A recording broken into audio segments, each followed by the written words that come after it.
Assalamualaikum warahmatullahi wabarakatuh dan salam sejahtera. Jadi untuk hari ini kita akan lihat pengiraan yang melibatkan pelbagai operasi ke atas kuasa 2 dan punca kuasa 2, kuasa 3 dan punca kuasa 3.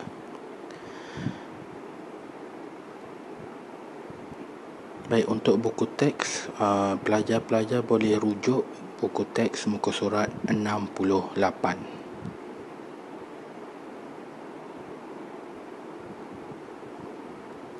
Baik, sebelum tu kita lihat dulu bagaimanakah langkah-langkah untuk menyelesaikan soalan yang berkaitan.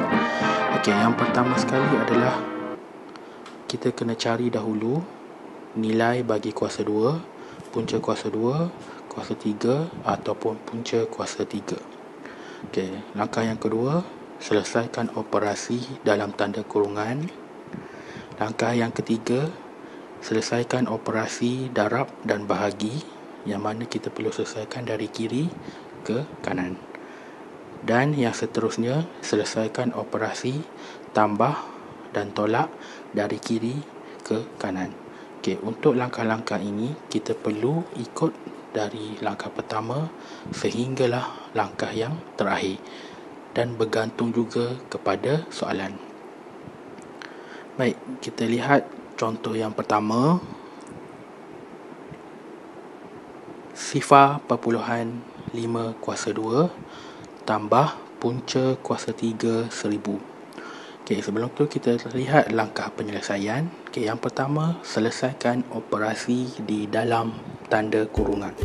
Okey, sekarang ni untuk soalan ni tak ada tanda kurung, maka kita skip lah ke next step. Okey, untuk langkah yang kedua, cari nilai bagi kuasa 2, punca kuasa 2, kuasa 3 atau punca kuasa 3. Jadi untuk soalan ni dia ada kuasa 2 dan punca kuasa 3. Maka kita bermula dari kiri ke kanan.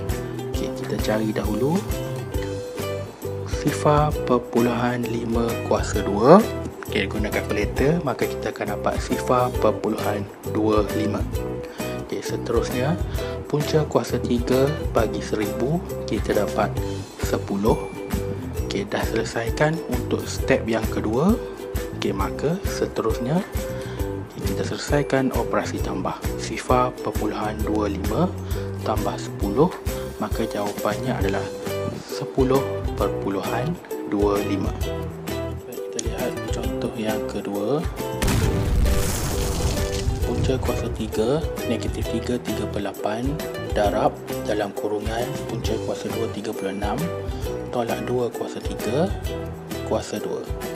Okey, untuk soalan ni, kita perlu selesaikan dahulu punca kuasa 3 bagi negatif 3, 3/8, punca kuasa 2 bagi 36, dan kuasa 2, kuasa 3 bagi 2.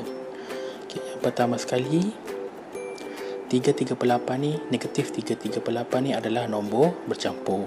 Maka kita tukarkan jadi pecahan tak wajar, maka jadi negatif 27/8. Okey, punca kuasa 2, 36. Kita kira, maka kita akan dapat 6. Dan 2 kuasa 3, kita dapat 8. Okey, yang seterusnya ada tanda kurungan. Maka kita perlu selesaikan dahulu operasi di dalam kurungan. Okey, maka kita selesaikan dalam kurungan, kita dapat negatif 2 dan punca kuasa 3 negatif 27/8, kita dapat negatif 3/2. Dan jangan lupa ada operasi darab pada awal soalan tadi.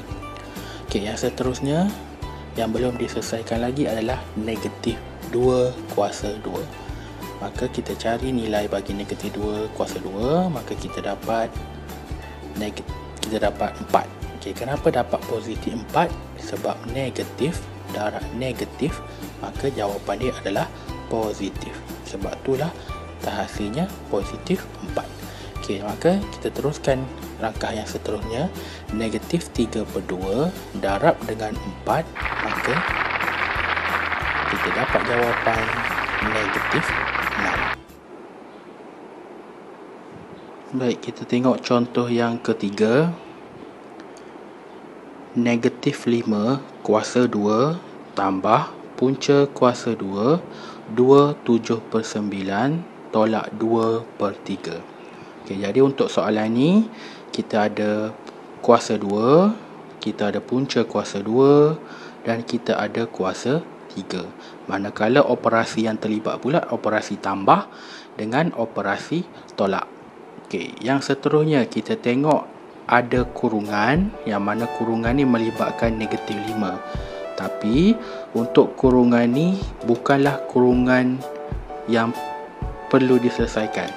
Kurungan yang ada pada negatif 5 ni adalah bertujuan untuk kita kurung dia sebab dia ada tanda negatif. Seperti mana yang saya ajar sebelum ni lah, ada dua jenis kurungan. Okay, pertama untuk memisahkan.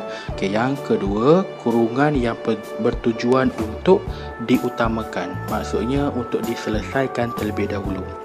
Okay, jadi seperti langkah-langkah yang sebelum ni, kita selesaikan dahulu negatif 5 kuasa 2, maka kita akan dapat 25. Okay, punca kuasa 2, 2/7/9, maka kita akan dapat 5/3. Okay, yang seterusnya 2 kuasa 3 kita dapat 8. Okay, kita selesaikan dahulu. Okay, seterusnya kita tengok sebab dia tak ada kurungan, maka kita selesaikan langkah yang seterusnya. Okay, operasi yang terlibat hanyalah tambah dan tolak sahaja. Tidak ada operasi darab, tidak ada operasi bahagi. Maka kita terus ke langkah yang seterusnya, iaitu penyelesaian melibatkan operasi tambah dengan operasi tolak. Okey, jadi 25 tambah 5/3 tolak 8. Okey, kenapa kita guna 5/3? Okey, seelok-eloknya semasa dalam proses pengiraan kita kekalkan dahulu pecahan tak wajar. Maknanya tak perlu terburu-buru tukarkan kepada nombor bercampur. Di akhir jawapan barulah kita tukarkan kepada nombor bercampur. Okey, jadi kita akan dapat 18/23. Seperti mana yang saya beritahu tadi, di akhir jawapan barulah kita tukarkan kepada nombor bercampur. Baik, kita tengok contoh yang keempat, contoh yang terakhir. Okay, 5 kuasa 2 darab punca kuasa 3 negatif 216 bahagi punca kuasa 2 4/9. Jadi sekarang untuk soalan ni kita ada kuasa 2, kita ada punca kuasa 3 dan kita ada punca kuasa 2. Manakala operasi pula kita ada operasi darab dan kita ada operasi bahagi.